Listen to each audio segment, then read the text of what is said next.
আরসিবির জয়ের হ্যাটট্রিকের স্বপ্নভঙ্গ করল গুজরাট টাইটেন্স, আর সেটা করলো তার ঘরের মাঠেই। আরসিবিকে তার ঘরের মাঠে 8 উইকেট হারিয়ে ম্যাচ জিতে নিল গুজরাট টাইটেন্স। আরসিবির এই স্বপ্নভঙ্গের প্রধান নায়ক হচ্ছে ডিএসপি মোহাম্মদ সিরাজ। আরসিবির জার্সি গায়ে 7 বছর এমন অনেক ম্যাচ জিতিয়েছে ডিএসপি মোহাম্মদ সিরাজ আরসিবিকে, তবে এবার সেটাই করে দেখালো গুজরাট টাইটেন্সের জার্সি গায়ে আরসিবির ঘরের মাঠে আরসিবিকে হারিয়ে। 7 বছর আরসিবির হয়ে লাল জার্সি গায়ে খেলেছে ডিএসপি মোহাম্মদ সিরাজ, তবে এবার নিলামে আরসিবি মোহাম্মদ সিরাজকে দলে ফিরায়নি।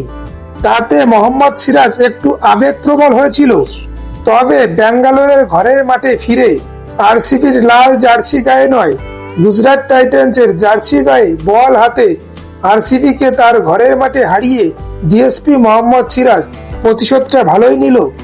আরসিবি প্রথমে ব্যাট করে 8 উইকেট হারিয়ে 169 রান করে।